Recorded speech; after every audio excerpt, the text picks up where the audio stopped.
तो फेसबुक के सीईओ का डांस तो होगा नहीं। इस बार बिग बॉस में सिर्फ और सिर्फ भाभी भाभी भाभी। काले को काला मत बोलो, गोरे को गोरा मत बोलो, मोटे को मोटा मत बोलो। इसके बाद आती है तिगड़ी। तो पहले जो प्यार करते थे तुझे अब वो भी नहीं करते। टट्टी नेजी की पोटी। गुड्डू गुड्डू गुड्डू। बिग बॉस कम एल्विश यादव शो ज्यादा चल रहा है। ये प्राणी कौन है भाई? सच बता रहा हूँ, इससे अच्छा रैप ना मेरे घर के पड़ोस का 10 साल का बच्चा कर लेना। ये है लकड़ी, ये है मुकड़ी।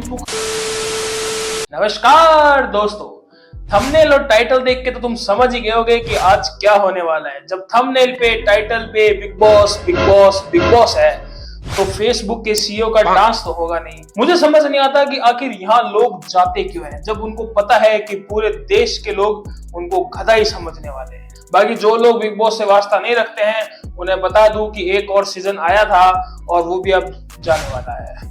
बाकी इस बार बिग बॉस में सिर्फ और सिर्फ भाभी भाभी भाभी या फिर सिंगल वर्सेस पॉलीगैमी। तो आओ एक एक कर देखते हैं क्या, क्यों और कब और कैसे हुआ। हमारी पहली सेलिब्रिटी है पॉलेमी दास। जब तक घर में थी तब तक सही लग रही थी, लेकिन जैसे ही घर से बाहर निकली तो पता नहीं लोगों का दिमाग का भांग क्यों बन जाता है। 200 या 300 या कमेंट्स अगर होंगे, वहां में से 50 से 60 कमेंट मेरे कलर पे है। काली कलूटी, टायन, रात को दिखेगी नहीं। बाकी तो तुम समझ ही गए होगे। सही है, काले को काला मत बोलो, गोरे को गोरा मत बोलो, गंजेड़ी को गंजेड़ी मत बोलो, नशेड़ी को नशेड़ी मत बोलो, थुलथुले को थुलथुला मत बोलो और जोकर को जोकर मत बोलो, मोटे को मोटा मत बोलो। अपने आप को ओवर स्मार्ट समझने वाली ये लड़की जब शो में होती है तो शिवानी इनको टास्क के दौरान गिरा देती है जस्ट बिकॉज ऑफ हील्स, क्योंकि भागना होता है और ये लड़की हील्स के साथ भागती है। और उसके बाद जो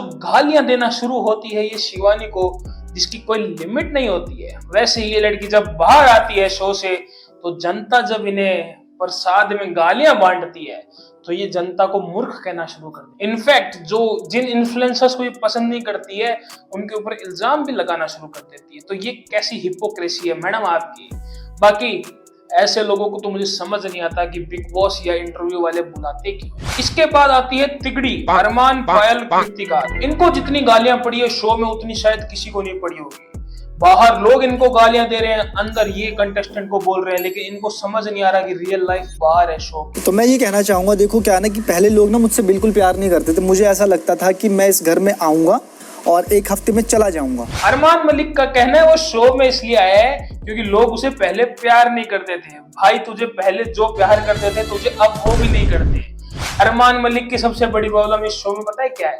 टट्टी नेजी की पोटी। जब भी तू बाहर आता साला पूरा बाथरूम गंदा होता है भाई। मेरे से पहले भी जो गया था ना, कल भी ऐसे ही था। मैं पूछो नहीं बुला रणवीर भाई को, कल भी ऐसे ही था। मैंने बोला नहीं, मैंने चलो कोई बात नहीं, मैंने फ्लश कर दिया। उससे पहले एक दिन वहां पे तूने वॉशरूम सुसु किया, वो वैसे छोड़ा था उस दिन, याद है सबसे पहले। आज तो पूरा सामान अंदर पड़ा हुआ है। ऐसे थोड़ी होता है नेजी। आदमी सुबह उठता है अच्छे मूड में होता है, ये थोड़ी है कि भाई दूसरों की पोटी देखता फिरेगा सुबह सुबह। अरमान को सुबह सुबह देखना पड़ता है ये सब, लेकिन एक बात समझ नहीं आती कि ये सब चीजें अरमान को ही क्यों दिखती है। कहने को तो कह सकते हैं जो जैसा होता है उसको वैसी चीज ही दिखती है, पर मुझे एक बात लगती है कि शायद अरमान करके आता है उसके बाद नेजी को बुला के कहता है कि भाई देख तूने क्या किया है। अब चलते हैं बिग बॉस की सबसे मर्दाना आवाज के ऊपर जो सिर्फ 2 ही शब्द बोलती है, Guddu Guddu Guddu.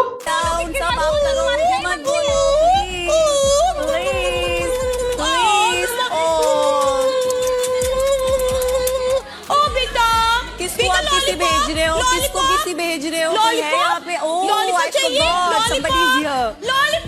I don't like lollipop, I like chocolate. अब मैं ज्यादा नहीं बोलूंगा, नहीं तो कहीं अरमान मेरा करियर सेट ना कर दे। और वैसे भी अरमान को लगता है कि उनके अलावा तो किसी का करियर ही नहीं है। एक फोटो लगी है थंबनेल पर एल्विश यादव की, क्योंकि ये शो फर्स्ट वीक से एल्विश एल्विश एल्विश, सेकेंड वीक एल्विश एल्विश एल्विश और अभी तक इनफैक्ट कल की प्रेस कॉन्फ्रेंस में भी एल्विश एल्विश एल्विश यही चल रहा है भाई। मुझे तो लगता है बिग बॉस कम एल्विश यादव शो ज्यादा चल रहा है, जहां अरमान जैसे ने 4 वीक एल्विश के नाम पे गुजार दिए, उसके बाद भी उसको लगता है कि एल्विश में कोई टैलेंट नहीं, उसके पास तो सिर्फ लक है। होता है ना लक, जो आदमी इसके सपोर्ट में खड़ा ना, उसके पास ना लक है। ना क्रिएटर अच्छा, ना सिंगर अच्छा, ना गाने में एक्ट देने वाला अच्छा और ना ब्लॉगर अच्छा। ये बात मैं मुंह पे कह सकता हूँ उसके। बस क्या ना कि हमारा एक वहाँ का स्लैंग है तो वो थोड़ा लोगों को कूल लगती है, उसके बिहाफ पे सोशल मीडिया उसका चल रहा है। अरमान को लगता है कि उनके अलावा तो किसी में टैलेंट ही नहीं है, तो एक बार इनके चैनल पे चलते हैं, देखते हैं कि इनके चैनल पे क्या मिलता है। पहली बार स्क्रॉल करके देखते हैं कि क्या आता है। पायल ने मांगा डाइवोर्स, पायल मुंह दिखाने लायक नहीं रही, पायल ने कर दी ट्रिप खराब। भाई ये कौन सा टैलेंट है? वो डाइवोर्स मांग रही है भाई तुमसे, और वो अभी भी मांग रही है बिग बॉस के बाद। मेरे को समझ नहीं आता टैलेंट है या ये पब्लिक जो तुम्हें देख रही है तुम उसका मुर्गा बना रहे हो। भाई इस बार के बिग बॉस की खास बात पता है क्या है? अरमान ने थप्पड़ भी मार दिया, धक्का मुक्की भी कर दी, गालियां भी हो गई, लेकिन उसके बावजूद भी अरमान इविक्ट नहीं हो रहा। मुझे तो लगता है कहीं ना कहीं अरमान के पास बिग बॉस की कोई सीडी पड़ी है। इतना सब होने के बाद भी जब शो में टीआरपी नहीं आती है तो शो बुलाता है एक वाइल्ड कार्ड को, और वो इतना ज्यादा वाइल्ड था ना कि उसने एक रिकॉर्ड बना दिया, जीतने का नहीं, इविक्ट होने का सबसे पहला ऐसा वाइल्ड कार्ड जो सबसे कम दिनों में इविक्ट हो गया। भाई इसके चक्कर में दो चीजें और हो गई। एक तो फैजू को बिग बॉस पे आने का मौका मिल गया, पर बिग बॉस वहां भी खेल गया, सामने एल्विस को बुला के उस बेचारे की बेइज्जती और करवा दी।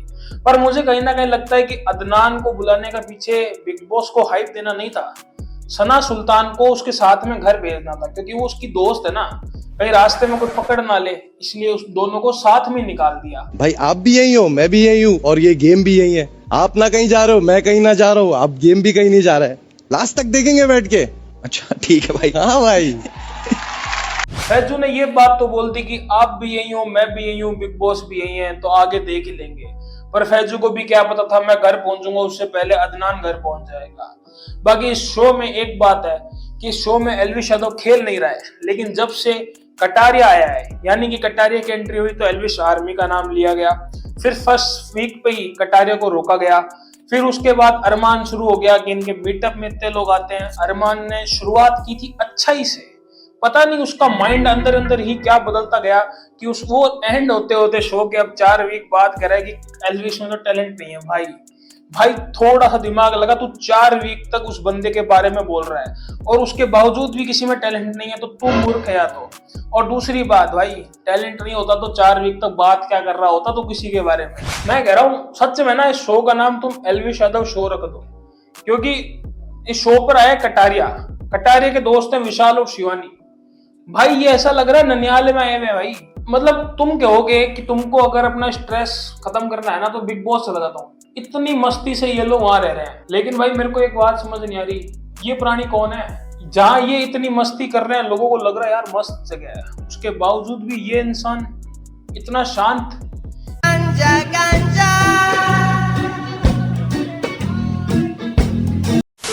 ये है नेजीदा बा, कुछ लोग कहते हैं नेजीदा बाबू और कुछ लोग कहते हैं नेजीदा बू तो तुमको पता ही होगा, अरमान कहता है, और बाकी बाहर जनता इनको कहती है लेजी। मत तू मुझसे उलझ, मुझे समझ, करेगा मगज रमच, आंसू तेरे जैसे मगरमच्छ। आइए यहाँ पे जानवी कपूर, करने सारी परेशानियों को दूर, दिखती है वो जैसे कोई हूर, उनकी तारीफ करने के लिए सब है मजबूर। ये क्या है?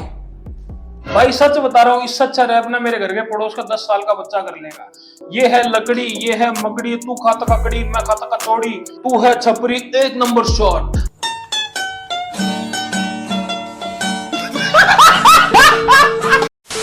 अब बात करते हैं इस शो की contestant number 1 vada pav girl के बारे में। ये जब इस शो पे आई तो लगा इस शो में कुछ तमाशा होएगा, लेकिन जितनी साइलेंट ये दिखी उतना ही पता लगा लोगों को कि इनके वड़ा पाव के अंदर टेस्ट कहां से आता है। अब भाई ये बात पता लगने के बाद, जहां ये सोच रही थी बिग बॉस में जाने के बाद सेल इंक्रीज होगी, पर सेल तो हो ही नहीं रही है अब। उसके बावजूद भी इनको लगता है कि ये शो जीत गई है भाई, क्योंकि इनसे 3 लोगों ने सॉरी बोल दिया, पर इन ये भूल जाती है कि ये 2 जनों को पैरों में पड़ के सॉरी बोलकर आई है वापस। आई एम विनर, सीरियसली अपने आप में विनर हूँ। जब लोगों की सोच चेंज हुई है ना मेरे लिए, मैं विनर हूँ बॉस। तो इस दिन का सफर बहुत प्यारा, अपने आप में ऑलरेडी विनर हूँ। पता नहीं यार कैसे कैसे लोगों को बिग बॉस बुला लेता है। अच्छा हाँ, लास्ट में गधा ही कहना है ना। इस शो के लास्ट बंदे हैं अनिल कपूर, क्योंकि इनके बिना ये शो बिल्कुल अधूरा है, क्योंकि अगर ये ना होते तो शायद इस शो की टीआरपी थोड़ी ज्यादा होती। ऐसा नहीं लग रहा कि अनिल कपूर किसी मूवी की शूटिंग कर रहे हो। खामोश, अब बुलाते हैं शो पे अनिल कपूर की नीज को, जानवी कपूर। भाई अच्छे से बोला जा सकता, रेस्पेक्ट बढ़ गई भाई सलमान खान के लिए लिटरली अनिल कपूर को देखने के बाद। क्या लगता है अगर अगर बिग बॉस के घर में सारे कपूर होते, इमेजिन कीजिए जी, और चारों तरफ कैमरा लगाए, तो क्या लगता है हमारे घर का बिग बॉस कैसा बनेगा? मेरे हिसाब से सारे टीआरपी चार्ट्स टूट जाएंगे, ब्रेकिंग रिकॉर्ड हो जाएगा। भाई सारे रिकॉर्ड टूटेंगे ये तो पता नहीं, पर देश के लाखों टीवी जरूर टूट जाएंगे, मुझे इस बात की गारंटी है। बाकी बिग बॉस ने जो सोचा था इस शो पे कि टीआरपी अच्छी आएगी, इन्फ्लुएंसर्स को बुलाया है, ना तो इस शो पे टीआरपी आई ना अच्छी ऑडियंस आई। उसके बावजूद एक ही बात कहना चाहूंगा भाई, तुम्हें जो बंदा बढ़िया लगता है उसको तुम जिताओ, जो बढ़िया हो, हंसी मजाक कर रहा हो, तुमको थोड़ा एंटरटेनमेंट दे रहा हो। बाकी तुम्हारे भाई ने पहली बार रोस्ट या फिर हंसी मजाक करके कुछ वीडियो बनाने की कोशिश की है, सपोर्ट करना, कमियां लगे वो बताना कमेंट में कि भाई क्या कमी है, क्या सुधार कर सकते हैं, ठीक है। और जो पार्ट अच्छा लगे वो मुझे बताना कि तुम्हें क्या अच्छा लगा। वीडियो यहीं तक था, पसंद आया तो लाइक कर देना, चैनल पे नए हो तो सब्सक्राइब कर देना।